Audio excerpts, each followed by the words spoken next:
Good morning. छोट्याशा mini ब्लॉग्समध्ये तुम्हा सर्वांचं खूप सारं स्वागत. तर सकाळच्या डोश्याला सुरुवात केली. ह्याच्या आधी मी खूप सारे डोसे छान बनवले. तुम्हाला वाटून की डोसा येणार नाही. व्हिडिओला सुरुवात केली आणि माझा डोसा चुकला. का तर तवा गरम नव्हता. तर सकाळी खूप सारे डोसे बनवले आधी. त्यानंतर ताईच्या इकडं पाठवून दिले का तर दोन्ही दादांना पण खूप आवडतात. त्यांना म्हणलं टिफिनला घेऊन जा. आणि मग त्यांना टिफिनसाठी दिले. श्रीला पण टिफिनला हेच दिलं. आणि त्यानंतर तिला सोडून वगैरे आल्यानंतर आम्ही डोसा खायला निवांत घेतला. त्यानंतर श्री पण आले, सागर गेले तिला घ्यायला.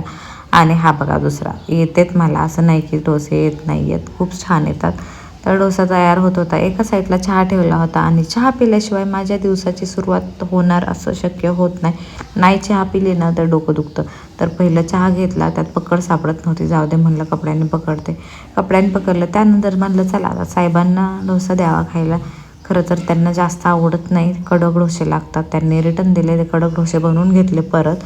थोडी चिडचिड केली मी, पण ठीक आहे. तर त्यानंतर म्हणलं मला थालीपीठ खायचे, हे नको. तर म्हणलं श्रीसाठी पण तेच बनवते. तर छान असं थालीपीठ बनवलं. सगळे मिक्स पीठ केले, म्हणजे डाळीचं वगैरे आणि ज्वारी गहू सगळे पीठं मिक्स करून मी थालीपीठ बनवते. श्रीला पण आवडतं. आणि व्हिडिओच्या नादामध्ये हे थालीपीठ करपलं. मी व्हिडिओ काढताना काही गडबड करणार नाही, असं कधीही होणार नाही. त्यानंतर कार्टूनचा दुपारचा झोपायचा टाईम झाला आणि म्हाताऱ्या बाई मला खूप साऱ्या गप्पा मारत होत्या. तिच्या गप्पा अशा असतात की असं एकदम मॅच्युअर म्हातारा माणूस बोलते. मग म्हणलं गप्पा मारल्या. त्यानंतर झोपली. उठल्यानंतर म्हणलं सागरने सीताफळ वगैरे आणलं होतं. तर चला म्हणलं आज सीताफळ खाऊ. श्रीला थोडंफार येतं सीताफळ खाता, पण जास्त म्हणजे तिला बी वगैरे काढता येत नाही. चल म्हणलं चारते. तर बाई बघते तर काय कार्टूनने पटकीने खालचा उचलला आणि तिला असं वाटलं असेल की यार मम्मा सगळं खाऊन घेणार नाही ना. तर त्यामुळं अशी खात होती तिचं ते हातानं. तर म्हणलं ठीक आहे ना, शिकते.